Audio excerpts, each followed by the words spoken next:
దర్శి కేశమ్మ వికలాంగురాలు, కళ్ళు లేవు, అసలు కళ్ళు లేవు,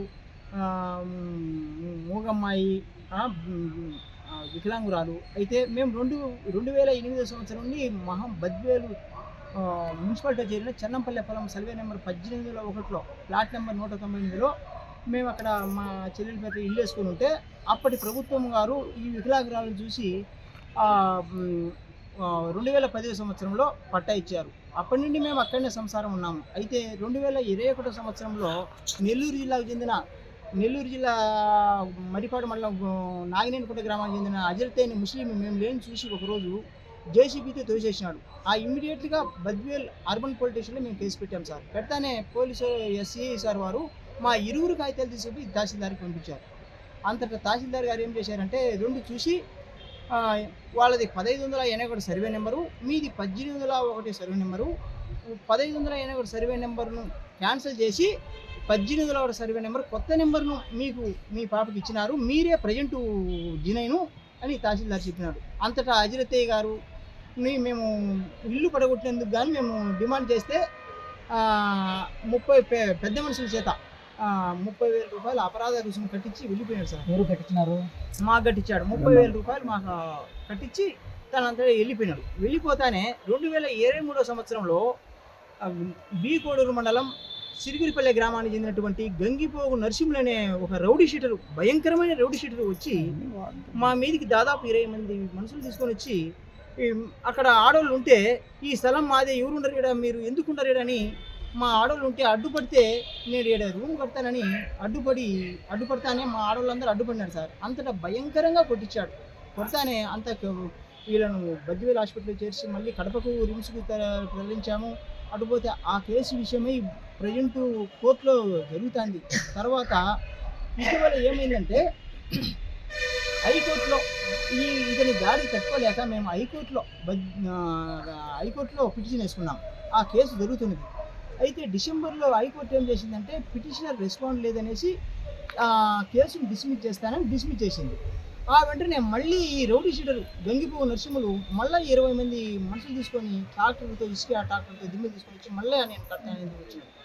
నువ్వు ఎందుకు కడతావంటే మీ కేసు క్యాన్సిల్ అయిపోయినది, నేను కట్టేది ఏం చేస్తావు చేసుకొని తొక్కించండి అని భయంకరమైన మా మీదకి దాడి చేస్తానని మేము అప్పుడు ఇమ్మీడియట్గా లెటర్ అర్జీ రాసి సిఐ సార్కి ఇచ్చినారు. నేను మాట్లాడతానని ఆయన తీసుకున్నాడు, ఏమి చేయలేదు. అంతటా చేయకపోయేసరికి మళ్ళీ కడప ఎస్పీ సార్ కాడికి పోయినాం. అక్కడ గిరివెన్షన్లో ఇచ్చినాం. లెటర్ ఇచ్చానే ఇక్కడికి వచ్చింది. వచ్చానే సిఐ సార్ పిలిపించి నేను చేస్తాను, మీకు కొద్ది రోజులు అట్లా ఆగండి అని చెప్పాను.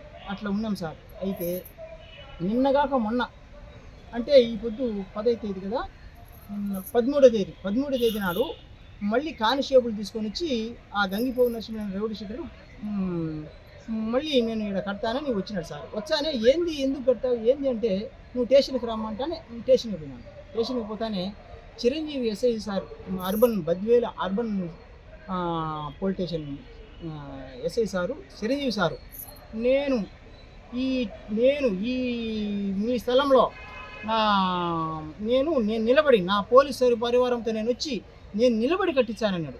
ఎందుకు కట్టించావు సార్, ఏమి ఇచ్చినారు, ఎవరు ఇచ్చినంటే ఏదో ఎంఆర్ఓ అంటే లెటర్ వచ్చింది అన్నాడు. మరి నాకు ఒక కాపీ అంటే నేను అటు నువ్వు ఎంఆర్ఓ కార్డుని తెచ్చుకోపోయినాడు. ఏం రాసినాడంటే నాకు చూపాడు చెప్పడు. ఆమెను నేను అట్టయితే తహసీల్దార్ కాడికి పోయి నేను చెప్పించుకొని వచ్చా సార్ అని అడిగిపోయినా. తహసీల్దార్ సార్ కాడికి పోతే తహసీల్దార్ సార్ ఏమన్నాడంటే వాళ్ళు వ్రాతపూర్వకంగా రాసిచ్చే నేను ఊరికి నామబద్ధంగా రాసిచ్చాను కానీ వాళ్ళ సర్వే నెంబర్లో ప్లాట్ నెంబరే లేదు. నేను ప్లాట్ నెంబర్ అని నేను ఎట్లా రాసిచ్చాను, మామూలుగా రాసిచ్చాను కానీ నీ స్థలంలో వాళ్ళని కట్టుకోమని ఏమన్నా నేను రాసిచ్చినా అటు రాసి లేదు, దాంట్లో ఏమీ కట్టడాలు జరగవు, నేను చెప్పినాడు. వెంటనే ఆర్డీఓ సార్ దగ్గర కూడా పోయి చెప్పుకున్నాం. ఆర్డీఓ సార్ని కాళ్ళు పట్టుకొని సార్ ఇట్లా సార్ అని చెప్తానే దాంట్లో ఎలాంటి కట్టడాలు జరగద్దు అంటే sir Chiranjeevi sir SI sir నిలబడి కట్టించంటాను సార్ మా ఎంత చెప్పినా ఇల్లే సార్ అంటే అప్పుడప్పుడు ఇమ్మీడియట్గా ఫోన్ చేసినాడు. చిరంజీవి సార్కు ఫోన్ చేయించాడు సార్. ఫోన్ చేయించానే మళ్ళీ ఇమ్మీడియట్గా చిరంజీవి సార్ దగ్గరికి పోయినాం సార్. పోతాను చిరంజీవి సార్ ఏమంటాడంటే నువ్వు ఆర్డీఓ సార్ చేత ఫోన్ చేయించినావు కాదనిలే, నేను తహసీల్దార్ చెప్పినావు కాదనిలే, నేను అట్ట చెప్పితే వినను, నేను వ్రాతపూర్వకంగా నాకు లెటర్ రావాలి, లేకపోతే నేను విన్నాను అన్నాడు. అంతలో సార్ ప్రజెంట్ అది హైకోర్టులో మళ్ళా వేసుకున్నాము, హైకోర్టులో కేసు జరుగుతుంది, మళ్ళా మీరు ఎట్లా దిగుతారు సార్ అన్న. హైకోర్టు కాదు సుప్రీంకోర్టు చెప్పిన, సుప్రీంకోర్టులో కేసులో నేను భయపడను. ఆ సుప్రీంకోర్టు కానీ హైకోర్టు కానీ నాకు వ్రాతపూర్వకంగా లెటర్ రావాలి, నాకు లెటర్ ఇచ్చే అప్పుడు నేను నీకు దిగను, కానీ లేకుంటే నేను నా పోలీసు వారంతో వచ్చి నేను నిలబడి కట్టించా. నువ్వు గిన ఏమాత్రం గిన దీంట్లోకి ఎంటర్ అయినావు అనుకో, నిన్ను కేసు పెట్టి జైల్లో పడి దిగుతాను, నీ ఇచ్చిన కాడికి చెప్పుకున్నాడు. అంతటా సార్ మా అమ్మాయి వికలాంగురాలు ఆ గంగిపోగు నరసింహనాయన మహా రౌడీ షీటరు, అతను బీకోడుగు మండలంలో రౌడీ షీటర్ ఓపెన్ చేసి అక్కడ దాదాపు 14-15 కేసులు ఉంటే అక్కడి నుండి అక్కడ చెల్లక ఇక్కడ బద్వేరికి వచ్చినాడు. అతని మీద అతని కేసులు ఉండేటి ఎన్ని ఉన్నాయో అన్ని కేసులన్నీ దాదాపు 15 కేసులు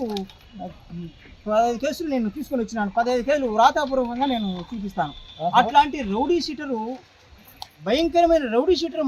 లైక్ చేయండి, షేర్ చేయండి, సబ్స్క్రైబ్ చేయండి. మరిన్ని వీడియోల కోసం బెల్ సింబల్ పై క్లిక్ చేయండి.